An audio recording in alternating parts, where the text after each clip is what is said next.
வணக்கம். வரும் சனிக்கிழமை 25ஆம் தேதி சாயந்தரம் 6 to 9 நம்மளோட ஜோஹோ மீட்டிங் இருக்கு. நிறைய விஷயத்த டிஸ்கஸ் பண்ணலாம். இன்னைக்கு ஒரு ஜாக்பாட் மூவ் கொடுத்துருக்கு. இது மோஸ்டா அடுத்த வாரம் வரலாம்ன்றது நான் எதிர்பார்த்துக்கிட்டு இருந்தேன். பேங்க் நிஃப்டி கொடுக்குன்றது எதிர்பார்த்தது, பட் இவ்வளோ சீக்கிரம் இவ்வளோ பெருசு கொடுப்பாங்கன்றது நம்ம எதிர்பார்க்கல.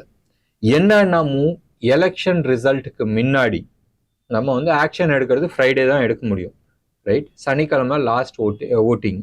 ஸோ டெஃபினட்டாக சனிக்கிழமை நைட்டு உங்களுக்கு எக்ஸிட் போல் வரும். எக்ஸிட் போல் வந்ததுக்குமே ஒன்றும் பண்ண முடியாது. மண்டே அன்னைக்கு காலையில் உட்காந்து சினிமா தான் பார்க்க முடியும், ரைட்? மற்றவங்க எல்லாம் தூக்கிட்டு போகும், நம்ம என்ன பண்ண முடியுன்றது தெரியாது. ஸோ டெஃபினட்டாக இந்த சாட்டர்டே அதை பற்றி நம்ம டிஸ்கஸ் பண்ணலாம். அண்ட் நடுப்புற தேவைப்பட்டால் யார் யாரெல்லாம் இந்த ப்ரோக்ராம் அட்டன் பண்ணாங்களோ அவங்களுக்கு எல்லாத்துக்குமே ஒரு அப்டேட் அனுப்பலாம்.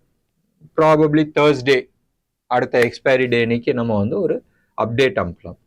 இன்ட்ரெஸ்டிங்காக இருக்கும். வாங்க, பண்ண வேண்டியது ரொம்ப சிம்பிள். கீழே டிஸ்கிரிப்ஷனில் எங்களோட HDFC பேங்க் அக்கௌண்ட் இருக்குது. 236 rupees, 200 + GST. இல்லை ரேசர் பேயோட லிங்க் இருக்குது. Credit card, debit card, QR கோடு எல்லாமே இருக்குது. எது மூலமாக வேணாலும் பே பண்ணுங்கள், ட்ரான்ஸ்ஃபர் பண்ணுங்கள். ஸ்க்ரீன்ஷாட் எடுத்து எங்களோட வாட்ஸ்அப் நம்பருக்கு ஷேர் பண்ணுங்கள். சந்தேகம் இருந்துச்சுனால் அதே நம்பருக்கு கால் பண்ணுங்கள். 9444468888 பண்ணிட்டு ஸ்க்ரீன்ஷாட் பண்ணுங்கள். டெஃபினட்டாக இன்ட்ரெஸ்டிங்காக இருக்கும். வரும் சனிக்கிழமை சாயந்தரம் 6 to 9. மார்க்கெட் இன்னைக்கு சூப்பர் டூப்பராக இருந்துச்சு. நேற்றே நான் சொன்னேன் -82 நிஃப்டி, பேங்க் நிஃப்டி வந்தப்பையும் நான் சொன்னேன் மார்க்கெட் சூப்பர் டூப்பராக இருந்துச்சுன்றது. மெயினாக டேட்டாஸ் நேற்று ரொம்ப நல்லா இருந்துச்சு. நேற்று நான் ப்ரோக்ராமில் நடுப்புற சொல்லிட்டு இருந்தேன். Almost close to about 290 points ப்ரீமியமில் இருக்குது பேங்க் நிஃப்டியை பொறுத்த வரைக்கும். அண்ட் நிஃப்டி நேற்று 68 பாயிண்ட்ஸ் அண்ட் 68 பாயிண்ட்ஸ் ப்ரீமியமில் இருந்துச்சு. நிஃப்டி இவ்வளோ தூரம் வரும்ன்றது நான் எதிர்பார்க்கல. நான் எதிர்பார்த்தது பேங்க் நிஃப்டியில் எனிவே பிட்வீன் 650 to 700 பாயிண்ட்ஸ் மேலே வரும்ன்றது நான் எதிர்பார்த்துட்டு இருந்தேன். ஒன்று, Axis bank and ICICI support பண்ணுன்றது எதிர்பார்த்தேன். இன்னைக்கு எதிர்பார்க்காத விஷயம் நீங்கள் எடுத்துக்கிட்டீங்கன்னு சொன்னால் டாப் 10 ஸ்டாக்ஸ், நான் எப்பயுமே பேசுவேன், அந்த டாப் 10 ஸ்டாக்ஸ் எல்லாமே சப்போர்ட் பண்ணிச்சு எக்ஸப்ட் ஃபார் ITC. ITCயை பொறுத்த வரைக்கும் -0.5 கூட இல்லை, 0.05. So almost negligible. LNT 3% up. நிஃப்டியில் க்ளோஸ் டு அபவுட் 4% அவங்களோட வெயிட்டேஜ்.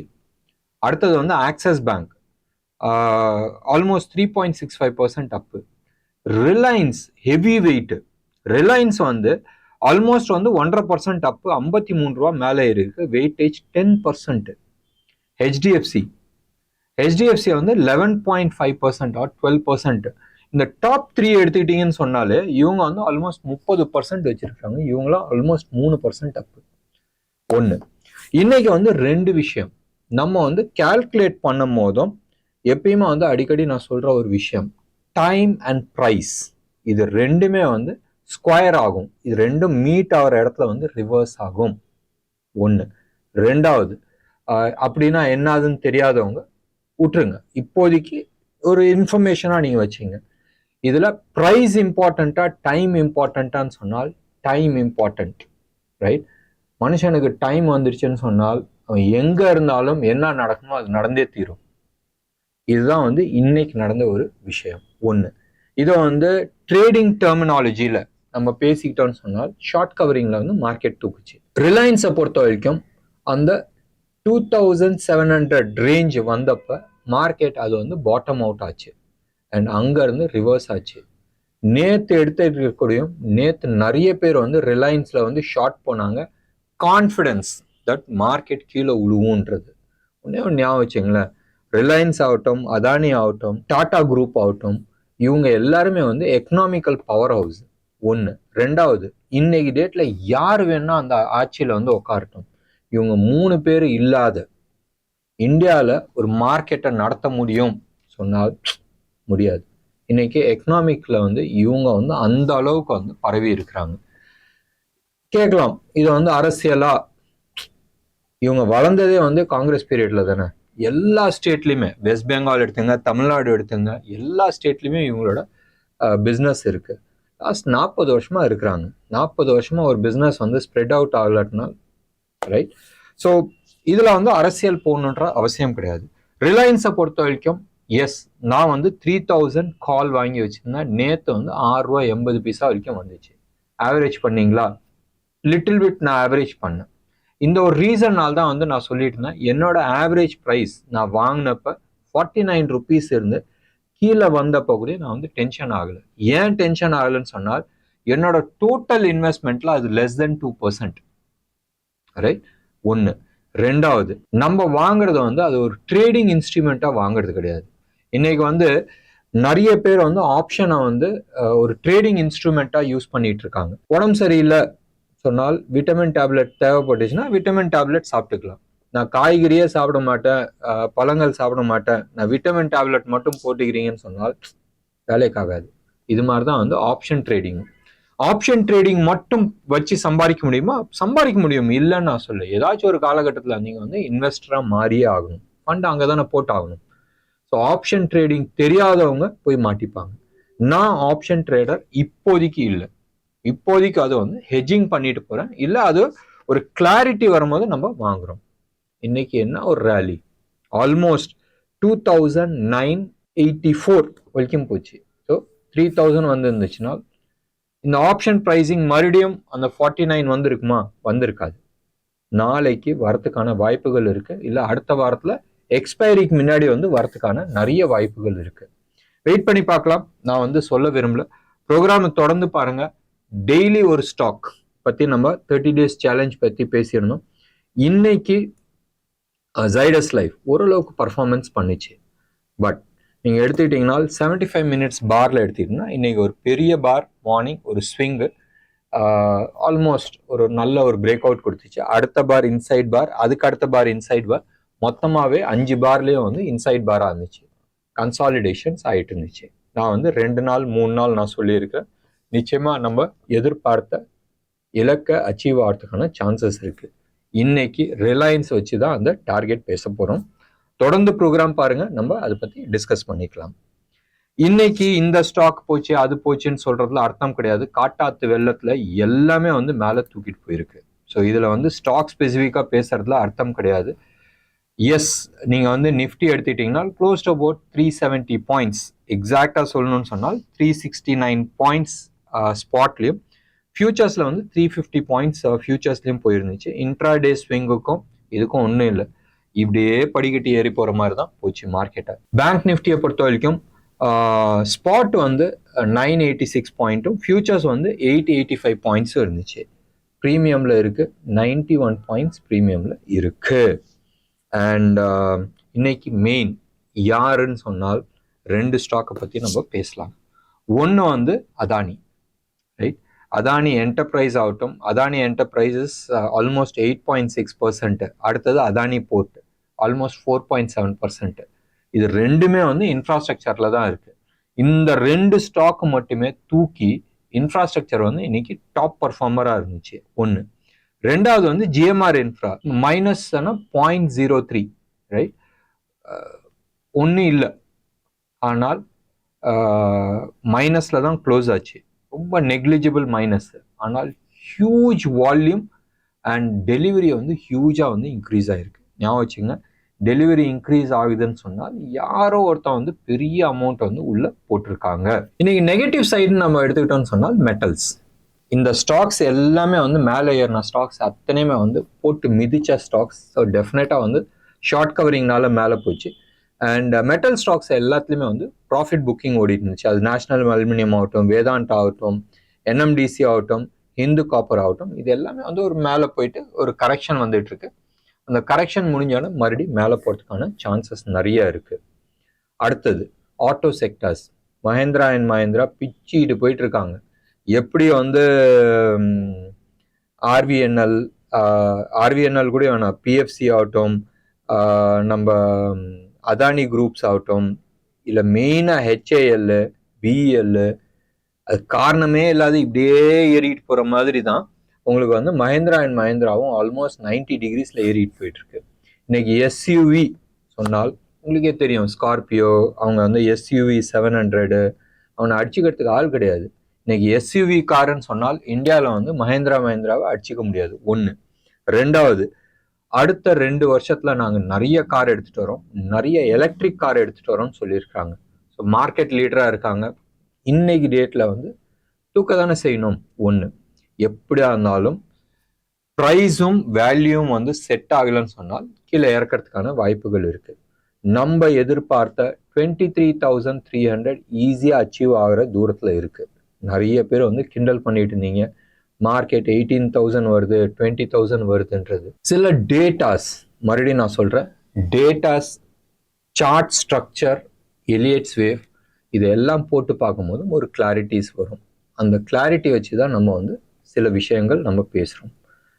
நிறைய விஷயங்கள் நம்ம வந்து துக்காவா பேசுறது கிடையாது. எங்கேயாச்சும் 1-2 இப்படி அப்படி சறுக்குச்சுன்னு சொன்னால் அது வந்து தவறு இருக்கும். ஏன் சைடில் தவறு இருக்க ஒழிய டெக்னிக்கல் அனாலிசிஸ் சைடில் தவறு கிடையாதுன்றது மறுபடியும் நான் சொல்கிறேன். ஈஸியாக 23,300 டச் பண்ணுறதுக்கான வாய்ப்புகள் இருக்குது. தற்போது 23,500 to 600 வரைக்கும் போகிறதுக்கான வாய்ப்புகள் நிறைய இருக்குது. மறுபடியும் நான் சொல்கிறேன், ஒரு 3 நாளைக்கு முன்னாடி இதே வார்னிங் தான் நான் சொல்லியிருந்தேன். தயவு செஞ்சு ஷார்ட் போயிடாதீங்க. அடுத்த 2 நாள் மேபி நாளைக்கு வந்து ஒரு கேப் அப் ஓப்பன் ஆகிறதுக்கான சான்சஸ் நிறைய இருக்கு. முடிஞ்சு போனோடனே அதுக்கப்புறமா அதை பேஸ் பண்ணி ஓப்பன் பண்ணுறவங்க ட்ரேட் பண்ணுறவங்க நிறைய பேர் இருப்பாங்க. ஸோ மோஸ்ட் லைக்லி நாளைக்கு வந்து ஒரு எக்ஸ்ட்ரா பை வரதுக்கான சான்சஸ் நிறைய இருக்கு. ஞாபகம் வச்சுங்க, இந்தியன் மார்க்கெட் சூப்பர் டூப்பராக இருக்குன்றது நான் சொல்லிட்டு இருக்கேன். ஈவன் ஒருத்தர ட்ராப் வந்தாலும், நடுப்புற வந்து ஒரு டிப் வந்தாலும் அது வந்து பையிங் ஆப்பர்ச்சுனிட்டியாக தான் யூஸ் பண்ணுவோம், ஷார்ட் பண்ணுறதுக்கான ஆப்பர்ச்சுனிட்டிஸ் கிடையாது. இன்டர்நேஷ்னல் மார்க்கெட் எல்லாமே வந்து ஃப்ளாட் பாசிட்டிவாக இருக்குது. யூஎஸ் எல்லாம் நம்ம எடுத்துக்கிட்டோம்னு சொன்னால் ரைட் நவ் இது அந்த ப்ரோக்ராம் வந்து அரௌண்ட் 6:30 பக்கமாக ரெக்கார்ட் பண்ணுறோம். ஃப்ளாட் பாசிட்டிவாக இருக்குது. டவ் ஜோன்ஸ் ஆகட்டும், ஒரு 40,000 டச் பண்ணி அவங்க வந்து ஒரு மைனஸில் இருக்கிறாங்க. 39,750 இருக்குது.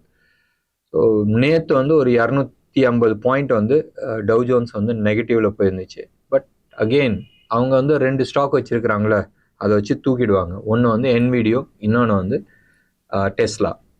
பார்க்கலாமே என்ன பண்ணுறாங்கன்றது பார்க்கலாம். யூரோப் மார்க்கெட் எல்லாமே வந்து ஃப்ளாட் பாசிட்டிவாக இருக்கும். அது கேக்ஸ் ஆகட்டும், டாக்ஸ் ஆகட்டும், எஃப்டிஎஸ்சி ஆகட்டும், எல்லாமே வந்து ஃப்ளாட் பாசிட்டிவாக இருக்குது. கோல்டை பொறுத்த வரைக்கும் ஆல்மோஸ்ட் 1% கீழே விழுந்திருக்கு. சில்வரை பொறுத்த வரைக்கும் ஆல்மோஸ்ட் 1% கீழே விழுந்திருக்கு. இந்தியாவில் 24 கேரட் ஹோல்சேல் ரேட் ஜிஎஸ்டியோட ரைட் நவ் வந்து ட்ரேட் ஆகிட்டு இருக்கிறது வந்து 7,520 பர் கிராமில் வந்து ட்ரேட் ஆகிட்டு இருக்கு. ஆல்மோஸ்ட் உச்சம் வந்து 7,750 இருந்துச்சு. ஒரு 250 பாயிண்ட் ரூபா வந்து குறைஞ்சிருக்கு கிராமுக்கு. சில்வரை பொறுத்த வரைக்கும் 93,000 rupees பர் கேஜி வித்துட்டு இருக்கு. அண்ட் பெருசாக ஒன்றும் இறங்கல. உச்சம் வந்து ஆல்மோஸ்ட் 96, 97 ட்ரேட் ஆச்சு. இன்ட்ராடேல அப்படி ஒரு டச் ஆனது வந்து அபவ் 1 lakh டச் ஆகிட்டு ரிவர்ஸ் ஆச்சு. ருப்பியை பொறுத்த வரைக்கும் கொஞ்சம் ஸ்ட்ராங் ஆகி 83.25 இப்போ ட்ரேட் ஆகிட்டு இருக்கு. என்னடா 5 மணியோட ட்ரேடிங் முடிஞ்சிருச்சுன்னு நீங்கள் சொல்லுவீங்க. இன்டர்நேஷ்னல் மார்க்கெட் இருக்குல்ல, நம்ம தான் தூங்கிட்டுனா இன்டர்நேஷ்னல் மார்க்கெட்டில் ஓடிட்டு தானே இருக்கும். அதானி என்டர்பிரைசஸ் ஒரு நல்ல பிரேக் அவுட் கொடுத்துருக்கு. பார்த்துங்க, பையிங் ஆப்பர்ச்சுனிட்டிஸ் இருக்கு. ஒன்று ஞாபகம் வச்சுங்க, இன்னைக்கு தேர்ஸ்டே, அடுத்த தேர்ஸ்டே வந்து எக்ஸ்பைரி, மே மந்த்க்கான கான்ட்ராக்ட் எக்ஸ்பைரி ஆகுது. நிறைய ஸ்டாக்ஸ் வந்து ரோல் ஓவராக ஆக ஆரம்பிச்சிருச்சு. ரோல் ஓவர்ன்றது கரண்ட் மந்த் ஃபியூச்சர்ஸை வந்து வித்துட்டு அடுத்த மந்த் ஃபியூச்சர்ஸ் வந்து வாங்குறது. இது விற்கணுன்ற அவசியம் கிடையாது, ஷார்ட் புடியும் பண்ணலாம். அண்ட் அடுத்த மாதம் கான்ட்ராக்ட் வந்து ரோல் ஓவர் பண்ணிடுவாங்க. ஸோ ஒவ்வொரு மாதத்துலேயும் வந்து இந்த விஷயத்த நம்ம வந்து பேசுறது உண்டு. ஸோ சில ஸ்டாக்ஸ் கீழே இறங்கிட்டு இருக்கு, நான் ஷார்ட் பண்ணுறேன்னு சொல்லி மாட்டிக்கிறவங்க நிறைய பேர் இருக்கிறாங்க. இன்னைக்கு வெரி ஹெல்தி ரோல் ஓவர் நீங்கள் எடுத்துக்கிட்டிங்கன்னா ஹிந்து காப்பர் இருக்குது. அடுத்த மந்த் கான்ட்ராக்டை வந்து நிறைய பேர் வந்து வாங்கிட்டு இருக்காங்க. ஆல்மோஸ்ட் 49% இன்க்ரீஸ் ஆகிருக்கு. ஒன்று, அதே மாதிரி செயிலும் வந்து அடுத்த மந்த் கான்ட்ராக்டில் நிறைய ட்ரேட் ஆகிட்டு இருக்கு. நிஃப்டி அதுவும் வந்து அடுத்த மந்த் கான்ட்ராக்டில் நிறைய ட்ரேட் ஆகிட்டு இருக்கு. ஸோ இந்த மந்தில் காட்டுறது ஒன்றா இருக்கும், அடுத்த மந்தில் தூக்குறது வேறையாக இருக்கும். இது மாதிரி போய் ட்ராப் ஆகிடாதீங்க. இது வந்து ஏப்ரல் மாதமும் நடந்துச்சு, மே மாதமும் நடந்துச்சு. இந்த விஷயத்தில் வந்து நிறைய பேர் வந்து அந்த சமயத்தில் ட்ராப் ஆகிருக்கீங்க. சரி, டெய்லி ஒரு ஸ்டாக் பற்றி நம்ம பேசுகிறோன்னு சொன்னோம். ஜைடஸ் லைஃப் நீங்களே வந்து ட்ராக் பண்ணியிருக்கீங்க. இன்னைக்கு வந்து ஃப்ளாட் பாசிட்டிவாக இருந்துச்சு. நாளைக்கு நாளான்னைக்குள்ள அந்த ஸ்டாக் தூக்கிறதுக்கான நிறைய வாய்ப்புகள் இருக்குது.